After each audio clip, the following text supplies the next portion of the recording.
بسم اللہ الرحمن الرحیم۔ محترم ناظرین، السلام علیکم ورحمۃ اللہ وبرکاتہ۔ اللہ رب العزت کا بے پایا شکر ہے کہ اس نے ہمیں ایک مرتبہ پھر اس مبارک ساعت کے قریب پہنچا دیا جب آسمان پر ایک باریک سا ہلال نمودار ہوگا اور زمین پر رحمتوں کا سیلاب امڑ آئے گا۔ پیارے ناظرین، انشاءاللہ تعالی کل سے رمضان المبارک کا آغاز ہو جائے گا، اور آج 29 تاریخ کو چاند نظر آنے کی قوی امید ہے۔ یہ محض ایک فلکیاتی واقعہ نہیں بلکہ ایمان والوں کے لیے روحانی انقلاب کی دستک ہے۔ ذرا سوچئے، جس مہینے کا انتظار خود نبی کریم صلی اللہ علیہ وسلم بے قراری سے فرمایا کرتے تھے، اور جس کے لیے 2 ماہ پہلے سے دعائیں مانگا کرتے تھے، وہ مہینہ جب ہمارے دروازے پر آئے تو ہمارا طرز عمل کیسا ہونا چاہیے؟ پیارے ناظرین، آج میں آپ کی خدمت میں چند نہایت اہم اور ضروری اعمال پیش کرنا چاہتا ہوں جو رمضان کا چاند نظر آنے کے بعد ہمیں اختیار کرنے چاہیے۔ یہ وہ اعمال ہیں جو سنت نبوی صلی اللہ علیہ وسلم سے ثابت ہیں، نہ کہ وہ باتیں جو سوشل میڈیا پر گردش کرتی رہتی ہیں کہ چاند دیکھ کر فلاں وظیفہ پڑھ لو اور فلاں عمل کر لو۔ یاد رکھیے، دین کی بنیاد مستند سنت پر ہے۔ سب سے پہلی سنت یہ ہے کہ رمضان کا چاند دیکھنے کا اہتمام کیا جائے۔ پورے اہتمام کے ساتھ رمضان کا چاند دیکھنے کی کوشش کی جائے۔ 29 شعبان کو اپنے گھروں کی چھتوں پر جائیں، آسمان کی طرف نگاہ اٹھائیں اور اس مبارک ہلال کو تلاش کریں۔ آپ کہیں گے اب تو خبروں سے پتہ چل جاتا ہے۔ جی ہاں، اطلاع مل جانا اپنی جگہ، مگر خود چاند دیکھنے کا اہتمام کرنا سنت رسول صلی اللہ علیہ وسلم ہے۔ حضور اکرم صلی اللہ علیہ وسلم ہر مہینے کے چاند کو دیکھنے کا اہتمام فرمایا کرتے تھے، لیکن رمضان کے چاند کا استقبال خاص شوق اور محبت سے کرتے تھے، کیونکہ رمضان محبوب مہینہ تھا۔ محترم ناظرین، جس سے محبت ہوتی ہے اس کے استقبال کا انداز بھی جدا گانا ہوتا ہے، سب سے مختلف ہوتا ہے، سب سے نرالا ہوتا ہے۔ جب کوئی عزیز مہمان آتا ہے تو ہم دروازے پر کھڑے ہو جاتے ہیں، بلکہ بعض لوگ اسٹیشن تک استقبال کے لیے جاتے ہیں، اسے لانے کے لیے جاتے ہیں، کیونکہ وہ ہمارے دل کے قریب ہوتا ہے۔ رمضان تو رحمتوں اور برکتوں کا مہینہ ہے، کیا وہ اس لائق نہیں کہ ہم اس کے استقبال کے لیے آسمان کی طرف نگاہ اٹھائیں؟ پیارے ناظرین، دوسری سنت یہ ہے کہ جب چاند نظر آ جائے یا معتبر اعلان ہو جائے تو چاند دیکھنے کی مسنون دعا پڑھیں۔ رمضان کے چاند کے لیے کوئی الگ دعا مخصوص نہیں، بلکہ ہر نئے مہینے کا چاند دیکھ کر نبی کریم صلی اللہ علیہ وسلم یہ دعا پڑھا کرتے تھے: اللہم اہلہ علینا بالامن والایمان والسلامت والاسلام والتوفیق لما تحب وترضى ربی وربک اللہ۔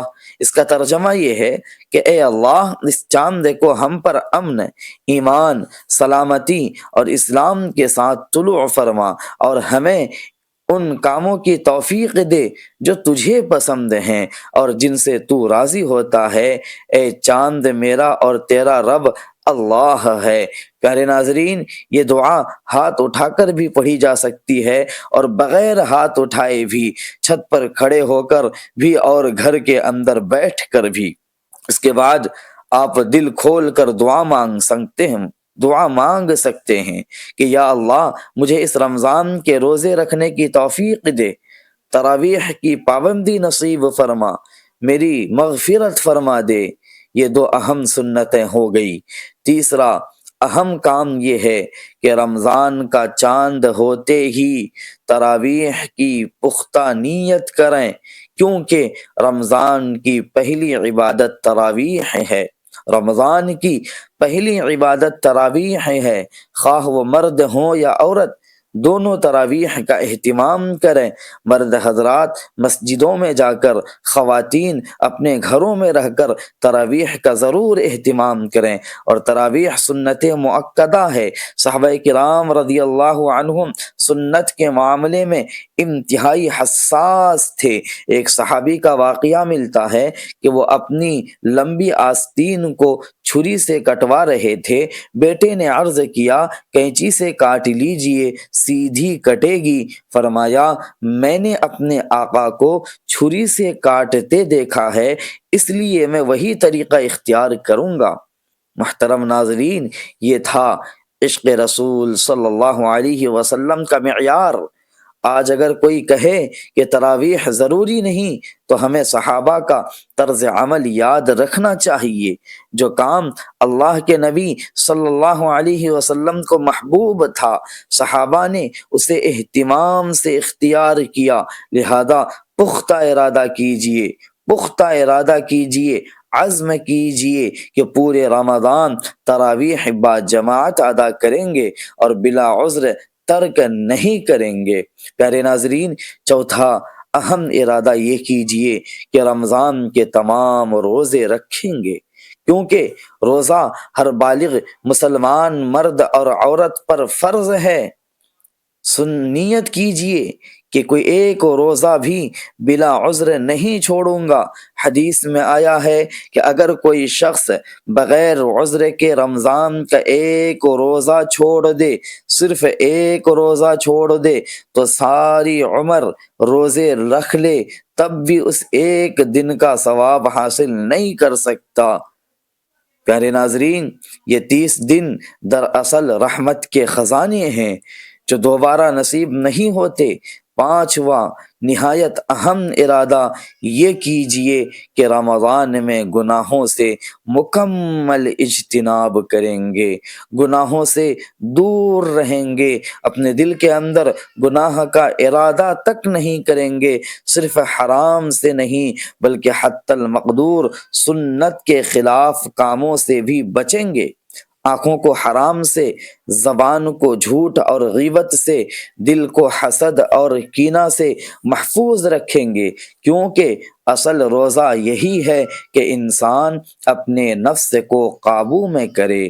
محترم ناظرین، رمضان کا چاند دراصل اعلان ہے کہ اب رحمتوں کی برسات شروع ہونے والی ہے۔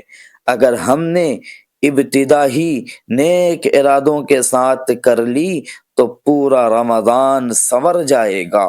آئیے اس بار رمضان کا استقبال رسم کے طور پر نہیں بلکہ عزم کے ساتھ کریں۔